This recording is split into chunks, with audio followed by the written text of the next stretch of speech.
Hello everyone, and welcome back to Monifactory. So last episode was the beginning of passive everything, and we started here with our production of aluminium dust, which now has its own dedicated blast furnace.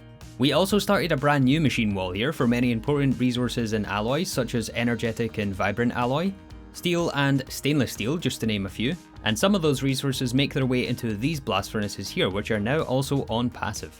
Since last episode, I've also processed most of our spessartine into manganese dust, which is one of the materials we need to mix stainless steel.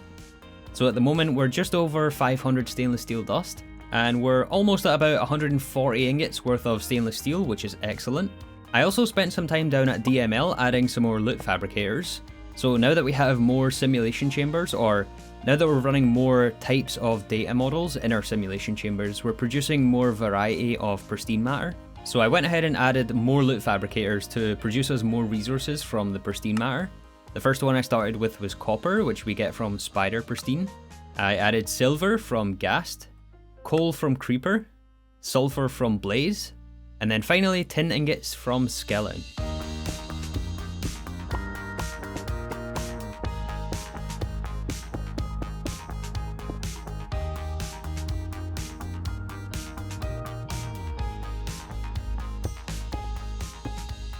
Okay, let's start off today's episode with some circuit progression. So at the moment we have currently unlocked the first and second LVs as well as the first and second MVs.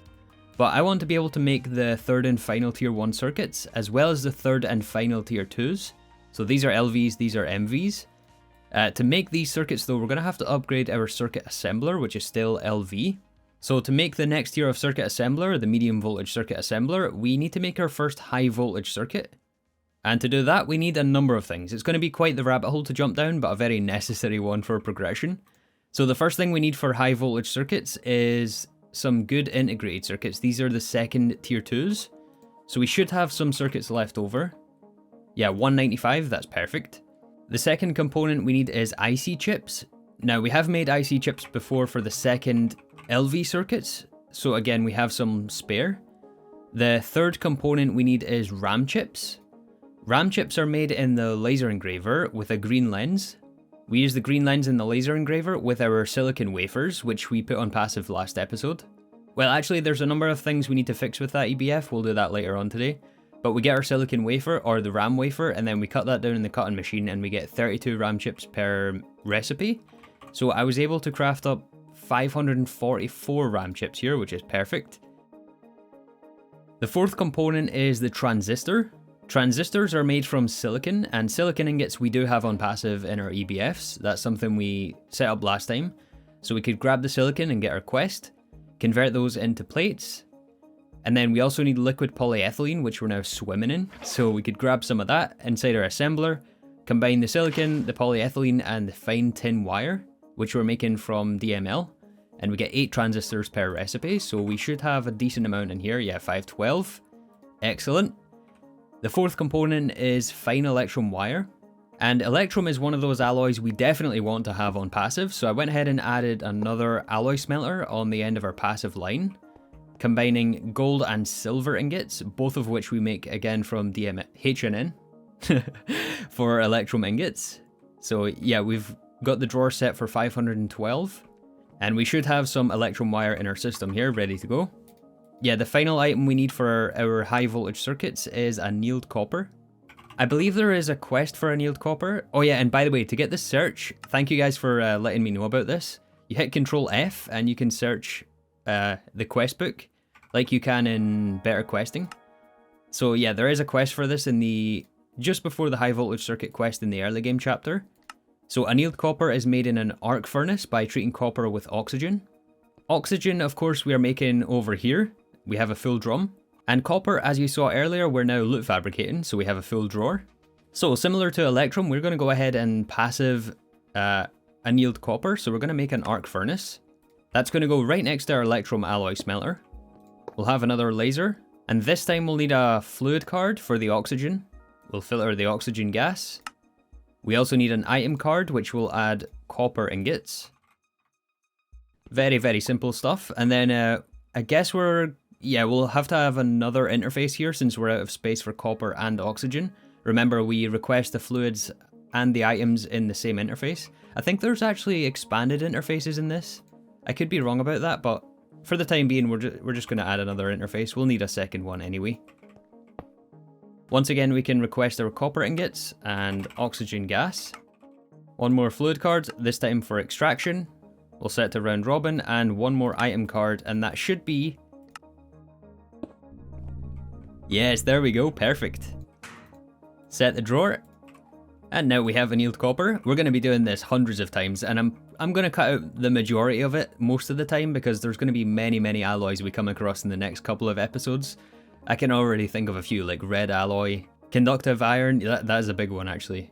So I'll probably, soldering alloy even, battery alloy, all this stuff we're going to have on passive. So I'm going to cut out most of this, because it's going to be pretty much the same thing. Set the auto output, and yeah, we have annealed copper. This, I believe, has to be turned into bolts, so let's put this through our extruder. Excellent, and it's a pretty fast recipe here as well. So I guess one more thing I didn't mention for the high voltage circuit is we do need a fluid, either soldering alloy or tin. I have been using soldering alloy, but honestly, tin is pretty much free for us at this point, right? It's because of our DML situation. So I'm just going to throw a bunch of tin through an extractor. It's much easier than having to use soldering alloy, because that is antimony plus tin. It's an alloy of tin. It is a bit more efficient that way. We don't have an extractor here. It is a bit more efficient that way, but honestly... Yeah, honestly, it's more trouble than it's worth, so I'm just going to make an extractor here and we'll melt a bunch of tin. And we'll just use tin from now on for the third and final circuits, but to make our high voltage circuit, we can just use this soldering alloy that we have. And the high voltage circuit, as the quest book recommends here, prioritize using these circuits to make things needed for unlocking the next theme of circuits, which require more infrastructure but are cheaper to produce. Eventually each tier through 6 will have a circuit. Does that make sense? I don't think that makes sense. Each tier through 6 will have a circuit recipe instead of requiring processors, arrays, or mainframes. I think what it's trying to say is, the higher the theme of circuit you go, you don't need the previous tier of circuit, you can just craft it from scratch, which is why we want the microprocessor. Yeah, this microprocessor is our third and final tier 2, and as you can see, it doesn't take an LV circuit to make, you can just make it straight from components, although they are slightly more advanced. So yeah, all this to say, we want to make minimal amounts of these high voltage circuits, so honestly I'm going to craft like 6 maybe? It's 40 seconds for the recipe. Yeah, I think we'll start with either 4 or 6. How many do we need for our circuit assembler? It's just 2 for the circuit assembler. Interesting, so I think we might be able to get away with just 2. And then after that, normally you can make the second high voltage circuit, which is this one. And this requires our microprocessors, but we can make it in an MV circuit assembler. Yeah, so honestly we can get away with just making 2 of these high voltage integrated circuits. And don't worry, by the way, if you're a bit confused with circuit progression in gregtech, it always catches me off guard. And it is a bit confusing, I'll be honest. But just know that we want to make the cheapest version of each tier of circuit. So this one is the LVs, these ones are the MVs, and for the most part they can craft the same items. Anyways, this should be our quest. We have our first 2 high voltage circuits. Quest. Oh nice, look at all this manganese as well. That's so much stainless steel. And lots of refined spessartine, which can go through our forge hammer. I'm honestly not sure why we don't have the quest either. I still don't understand this FTB quests page. Like the dependencies, like we have all these, right? Or I guess we don't have annealed copper and we need the arc furnace. And it wants a basic arc furnace. We made a medium voltage arc furnace, that's what it is. Okay, well I definitely want that quest because we need our circuit quest, of course. So we're going to make a basic arc furnace. There's our quest, we're going to immediately trash this probably. Well no, we can keep it, there might be some use for it. But that is our quest, right? Still we don't have the quest because it wants us to go all the way down here for the transistor and then the high voltage circuit. So the quest book is in a bit of a strange order here. I don't know, we should eventually get it by the end of the episode, but let's go ahead and make our MV circuit assembler. I think we just need a few components at medium voltage. We should be able to craft this.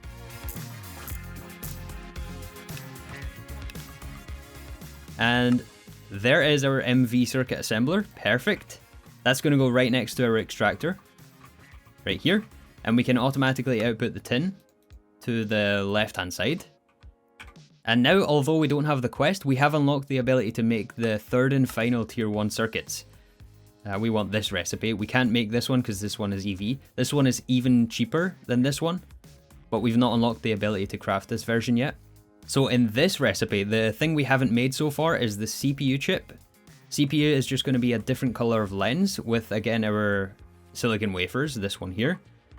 We've made resistors before, we've made fine copper wire, we've made transistors, we have a bunch of that left. Capacitors is aluminium foil and thin polyvinyl chloride sheets. So we can grab some of our polyethylene here, we have a full drawer, and again it's on passive. So all we have to do with this is put it through our bending machine, I believe. Yeah, it's currently occupied, but that will go through the bending machine and be turned into thin sheets, this recipe here.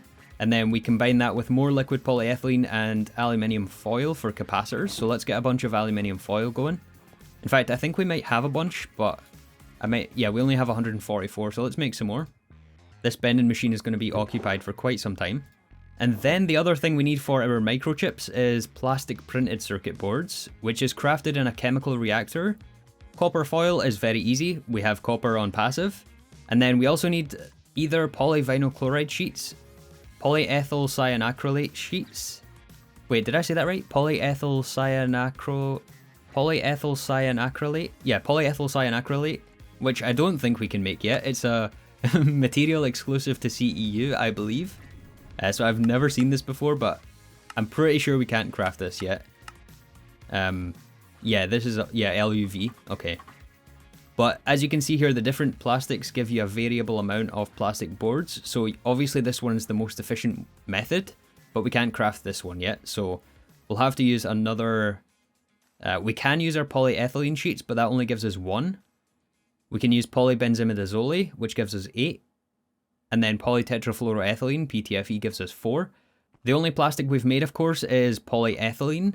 However, we can, at least according to the quest book, and if the recipes haven't changed, we can make polyvinyl chloride. And the PVC sheets gives us 2 plastic boards, so it's well worth investing in PVC. So to make PVC, we'll need another MV chemical reactor. Actually, we'll need 2 more MV chemical reactors. And let's also grab a fluid solidifier, again MV. Let's also grab another bending machine, an electrolyzer, and a centrifuge. Right, that should be everything we need. 2 chemical reactors, a bender, a solidifier, a centrifuge, and an electrolyzer. I think that's all the machines. We just need to put them together in the correct order.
Okay, I'm really starting to feel the resource cost for all this stuff now, and I don't know what I was thinking with some of these machines. We we didn't need the centrifuge, and we needed a bending machine and an extra chemical reactor, and we also need 2 more packagers, but we'll look at that in a moment.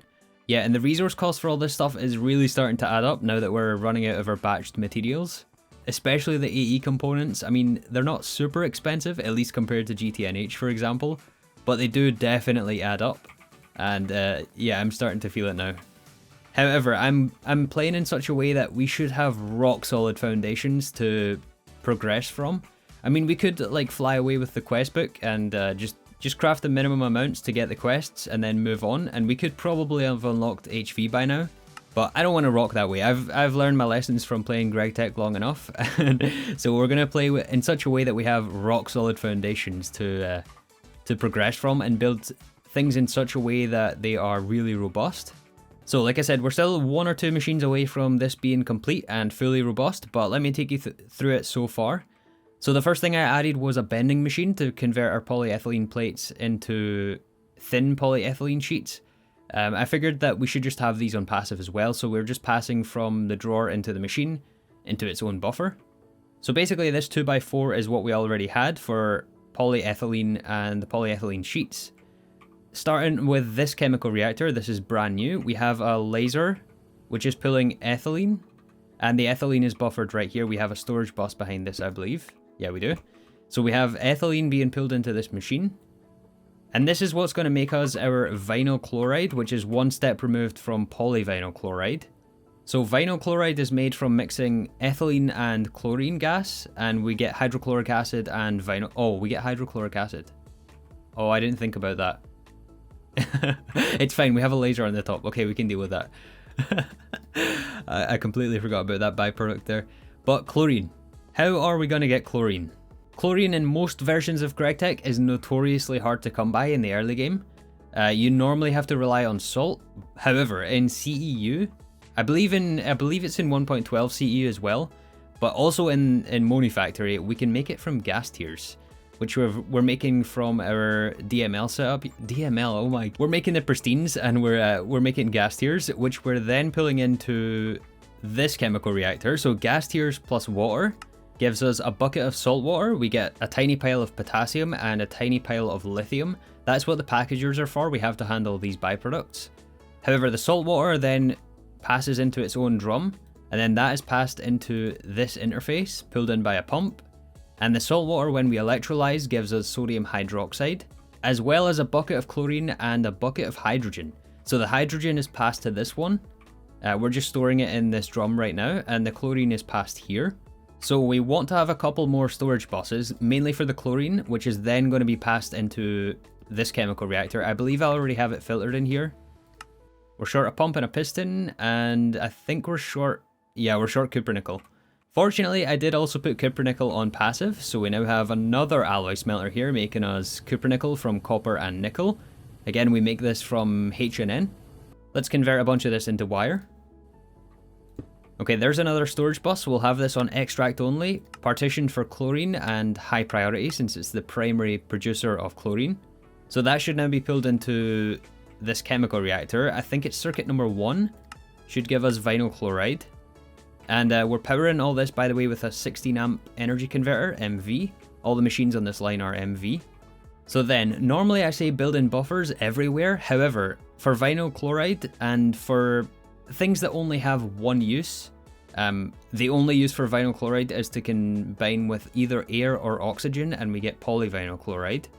There's no other recipe, so in that case, we don't need to buffer the vinyl chloride. We just send it straight into the next chemical reactor. And I forgot about that hydrochloric, so we're going to need a filter for that. So instead of doing automatic output, in fact, can we have a filter in here? Ah, does this work? Does that filter the automatic output of the machine? That's so nice. Yeah, so vinyl chloride in the filter, right? So that should only send... Oh, things are broken here. Is it actually filtered? Yeah, I think it's filtered. So it should only send the vinyl chloride and not the hydrochloric acid. Oh yeah, look at that. It's leaving the hydrochloric acid behind, which we can pull out with the laser above, but I'll deal with that in a moment. So now vinyl chloride plus oxygen, which we're going to pull from an interface below. So sometimes we're doing... Oh, we have to use the fluid instead. Sometimes we're doing lasers, sometimes we're doing AE2. It just depends on what's easier, and in this case it's a bit easier to do an interface below it. And then pump for insert. And now we have oxygen plus vinyl chloride. I think it's again circuit number 1. And this makes us our polyvinyl chloride. Fortunately, no byproduct to deal with here, so we can just automatic output to the right-hand side. This one we definitely do want to buffer. And then we're going to have a storage bus on this, but I haven't crafted it yet. And then we have another pump on the top side of this drum, which pulls it in and solidifies it into polyvinyl chloride sheets, which is what we need for our circuits. So we want to buffer this. That's going to be automatic output to the right hand side. You're probably noticing a pattern right now. Same thing for everything. It's yeah, once you get the gist of it, as long as you're handling byproducts, it's mostly the same. However, moving forward, once we start unlocking multi-blocks, it's not going to look the same. So yeah, this only applies up to a certain point, but the principles still apply. You always want to make sure you buffer. And you want to make sure that byproducts don't stop your system, such as hydrochloric acid. However, once it converts into sheets, we're then going to pull it into another bending machine, which converts it into thin polyvinyl chloride sheets. And this is not used as frequently as thin polyethylene sheets. It's used to coat wire and cable, although I think it's also used for the SMD capacitor. The 60th recipe page, it's a HV recipe, so it's not used until later on, but we will eventually need this, so I just decided to put it on passive here while we're doing it. And I think just so we can build a buffer, I'm not going to set automatic output down, just so we can start to buffer the sheets, and we don't need the thin sheets for now, so yeah. Now at this point we need to handle the hydrochloric acid first of all, so we're going to add a buffer for this, and we'll use a laser like I said, so we just need to have an extraction fluid card filtered for only the hydrochloric, so it doesn't pull out the vinyl chloride. Combine the lasers together, or connect the lasers together, and then we'll put that into an aluminium drum. Actually, you know what? It's probably a bit more efficient if we put the drum here, and then we can just share this laser and have the laser on the west side, or the fluid card on the left side, the west side, and filter this again for hydrochloric acid. Oh, I wasn't fast enough. There's some ethylene that ended up in there. That's alright. Our ethylene drawer or ethylene buffer isn't that full. However, like I said, we don't want to have our byproducts stop the production of the main supplier. So we don't want to have hydrochloric acid fill up and stop it making us vinyl chloride if we need to make some more.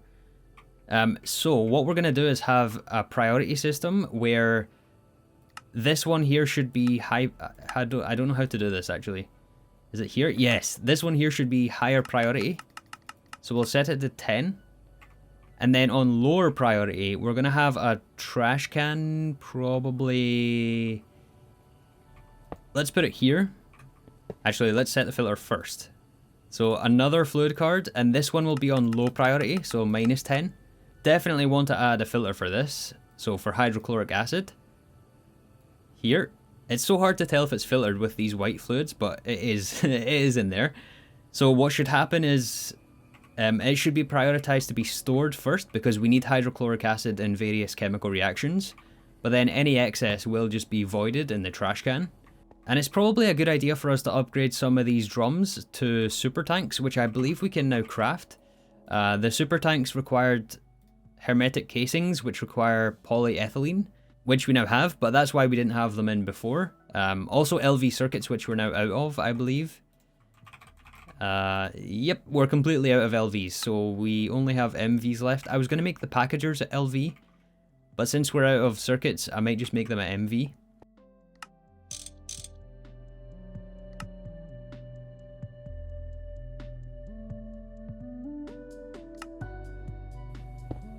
So we got the two packagers here, MV. We're just going to have two drawers for the full dusts of lithium and potassium.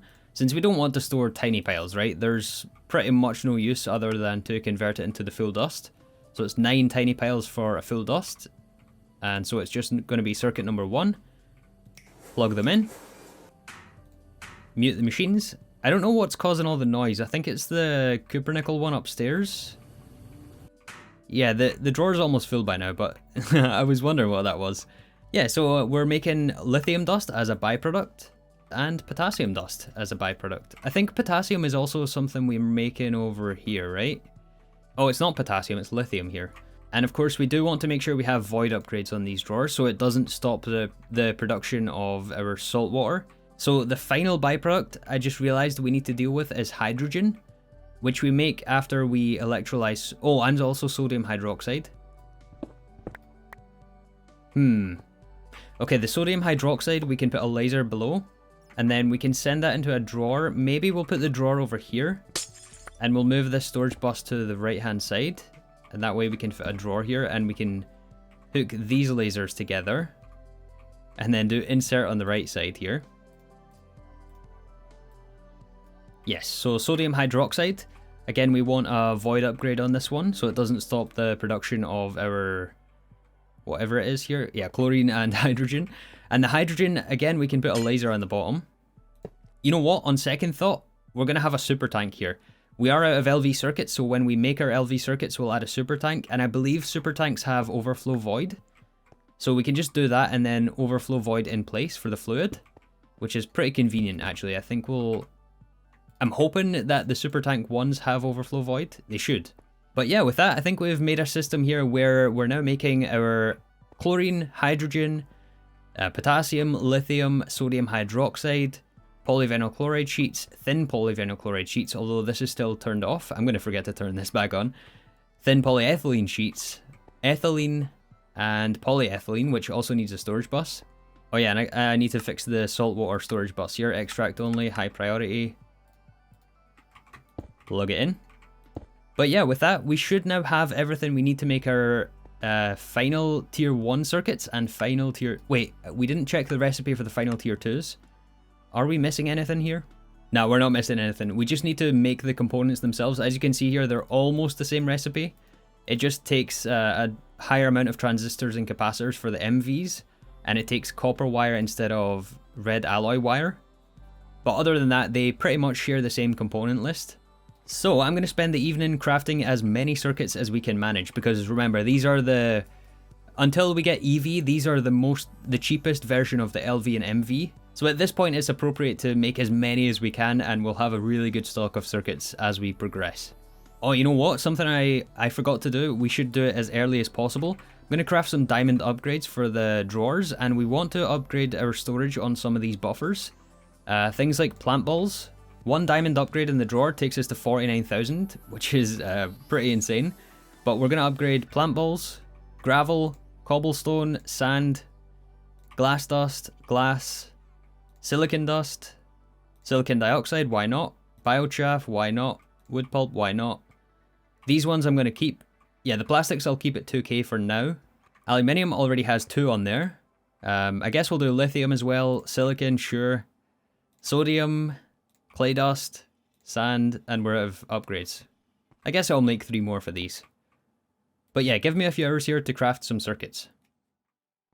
So it's been about 5 hours or so of playtime. Most of that was AFK. I've just been chilling out here. However, we do have some really good progress. As you can see, I made 15 stacks of LVs and 1, 2, 3, 4, 5, 6, 7, 8 stacks of MVs. The eagle-eyed amongst you though will have noticed that we actually didn't have everything for all the circuits. There was one more crucial fluid to make our plastic circuit boards, which I overlooked because this has 2 different recipes. We need the plastic boards, which of course we're just making in our chemical reactor. This thing is so slow, which tells me we need to have it on passive, and I should have made like 2 or 3 chemical reactors at least, but this was our biggest bottleneck, waiting on this. And as you can see, one of the fluids in here is sodium persulfate. I don't know how I managed to skip over that, and there's also one more component as well. So I thought I was completely organized and I was just going to come back with some circuits, but I did fix it. I added here an electrolyzer and a chemical reactor. So yeah, sodium persulfate is used to make our plastic boards, which are used in all 3 tiers of the circuit. And sodium persulfate, we just have to electrolyze sodium bisulfate, and we get hydrogen plus sodium persulfate. To make sodium bisulfate, all we have to do is combine sulfuric acid and either salt or sodium hydroxide. This recipe here is the reason why I chose to do sodium persulfate. Since remember, we're making sodium hydroxide as part of our electrolysis of, the chemical reaction of gas tiers. So we make this as a byproduct. All we do is pull it into this chemical reactor, Again, also we're pulling it from Applied Energistics and not between the machines, for the same reason I mentioned last episode. So yeah, then it's passed between the machines here because there's no other use for sodium bisulfate other than to electrolyze. And when we electrolyze, we get some hydrogen passed to this drum, and the sodium persulfate is passed to the drum below. Now that we have some LV circuits, I also did invest in the super tank, so I crafted a bunch of those. And we got the super tank on the hydrogen, which, by the way, we're now at 1 million hydrogen. 1,000 buckets of hydrogen, which is crazy. And fortunately, there is that overflow voiding. We're also going to add it here, since we also want to overflow void hydrogen from here, since we're primarily interested in the sodium persulfate. So yeah, we can lock the fluid and give this all the buffer that we had. And now we have 2 primary sources of hydrogen, but that's okay. We still need the storage buses here, but I'll make those later on. Because we're out of AE components, which is one of the things I want to look at today. However, now that the MV circuits are finished crafting, oh yeah, we do get 3 per recipe for LVs and we get 2 per recipe for MVs. But we do have to use the MVs to make the first tier of, the second tier of HVs. So it takes 2 MV circuits per. I was going to make a whole bunch more of HVs, but then I remembered it does take the MV ones. So right now this should be enough for 2 stacks of high voltage circuits, and I'll work on getting some more between episodes, but this should be enough for now, since we can substitute some of the items in this recipe for cheaper versions, such as the inductor. This was the other component I forgot about. It's just made from fine annealed copper wire and steel rings, and some liquid polyethylene. So I basically just loaded up our assembler, and I was waiting on that for a while. But we can eventually switch it out with the SMD version, which is done at high voltage, so we'll eventually get access to this, and so I didn't want to make too many high voltage circuits with the inductor. I think it finished the first recipe already. Yes, perfect! And of course we picked up our quest for the low voltage circuits and the medium voltage circuits hours ago. I think I did film that though, so you should see the questings.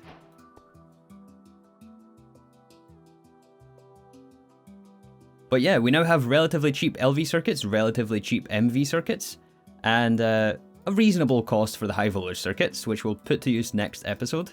For now, I want to fix our blast furnaces, and as you saw at the beginning of the episode, I also added some more storage monitors here, just to give us an idea as to what is being smelted, because eventually we're going to have many more blast furnaces here. So it's a very convenient way to let us know how much aluminium is in our system, and also indicate which item the blast furnace is dedicated to. So the one here which we missed, we do in fact have filtered for small piles of gallium arsenide and silicon dust. And just to refresh your memory, this gives us the monocrystalline silicon boule, which we have to cut in the cutting machine. There's no other use for the boule. So instead of sending the boule back into storage, what we're going to do is put a cutting machine right on top of the output bus here. So I've made a converter, an MV cutting machine, and I've already set up the laser, which should supply it with water from the water collector. Yeah, we can also use lubricant to cut the recipe time, but it's not really a big deal. The recipe time for the blast furnace is already super long, so we don't need this like very quick, and we don't have lubricant automated yet. So I made a 1 amp energy hatch, not an energy hatch, a converter, which we can just plug into our power supply right here. I think all we have to do is set circuit number 2 and the blast furnace should start. That's going to be automatically cut in the cutting machine, and then the laser should send the silicon wafers back into storage. So finally, we just have to set the level emitter down here, and similar to the other ones, we're going to set a level emitter for the final wafer, the cut wafer, not the boule. So we want silicon wafers here, and whenever we're below, let's say 128, yeah, we don't need a super huge buffer on this one. The recipes for all the subsequent components, such as the RAM chips and the CPU wafers and so on, that we make in our laser engraver do multiply, because it's like 1-to-1 with the wafer, and then we cut them down into multiples in the cutting machine usually. So we don't need to keep a huge stock of silicon wafers, so I think 128 is going to be fine. It's 225 seconds per recipe. Oh yeah, this is still high voltage. Oh, we have to... Yeah, remember from last time, we have to change this because we're not supplying enough amperage for all of these blast furnaces, because we've doubled up the 2 energy hatches. This was the one that used to smelt as Canthol. So I'm going to pause this for a sec. Well, we should let it finish. Just as a side note, look how much stainless steel we have now. 594 stainless steel. Oh, it eventually finished. And yeah, the wafer is in the cutting machine. That means we can remove our second energy hatch down here, and we'll just have the one. That does take our recipe time back up to 450 seconds because it's back to medium voltage, but we are saving energy this way, and it's a passive process, and passive processes don't need to be super fast. Speaking of passive processes, I also did add one more alloy smelter here for, oh I guess I forgot to set the drawer, for red alloy, since it's used very heavily in the circuit production as fine red alloy wire. The possibilities are endless with what we could do with all these circuits, and it's going to be so much fun next episode because I want to get into some auto crafting. You might remember a couple of episodes back, we were pretty close to the we wanted to get our auto crafting patterns, and we were blocked by needing high voltage circuits, which are now in the circuit assembler, of course. So I think auto crafting is on the cards for next episode, which is going to be so much fun. I love doing that stuff. But we are going to need a bunch more applied energistics materials. So to help us with that, yeah, it's just over here to our north. So to help us with that, I want to look into the automation of fluics, or specifically Certus, which we can make into fluics. So in the meteors, not only can we find the presses, which we have, I guess we'll take some more, but I'm looking for these things, the flawless budding Certus quartz crystal. They're kind of similar to the amethyst from Minecraft 1.19, where they can grow the clusters, but in this case they grow large Certus clusters, which give you Certus dust, and this is the way that we'll automate Certus dust, which of course you mix into various components, quartz glass, Certus quartz crystals, and then you charge it and make fluics, and so on. So yeah, I'm wondering if there's some, well, I know there's some way to automate these flawless budding Certus quartz crystals, and I could be wrong, but we might need Silk Touch for these. I have a feeling we might need, yes, we do need, we do need Silk Touch. So there's different qualities of these Certus quartz blocks. This one is flawless, that's the best one, and the flawed ones are undamaged here. I think they give you either less output or they have a chance to break, but only the flawless doesn't have a chance to break. Or rather, it will never break. However, we cannot Silk Touch the flawless one. I just read in the quest book. There is a custom recipe though in Monifactory where we should be able to toss the flawed one and a block of charged Certus quartz in water, and it should give us the flawless.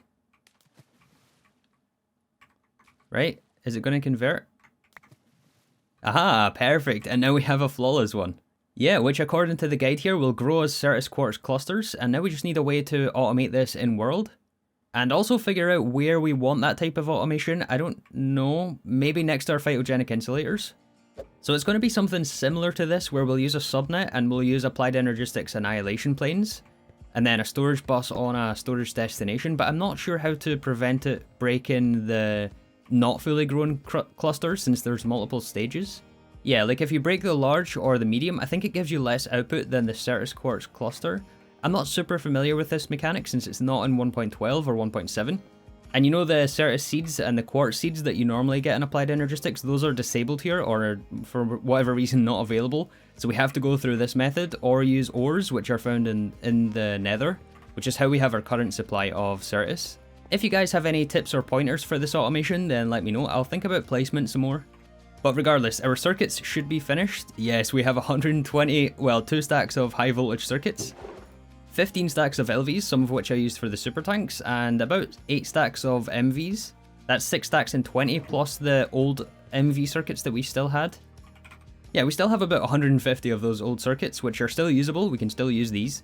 And that gives us room to use 2 more of these stacks for maybe 2 more HV circuits. However, with that, we're going to wrap up the episode. I'm really looking forward to our auto crafting next time. But for now, thank you guys so much for watching, and I'll see you all in the next episode of Monifactory.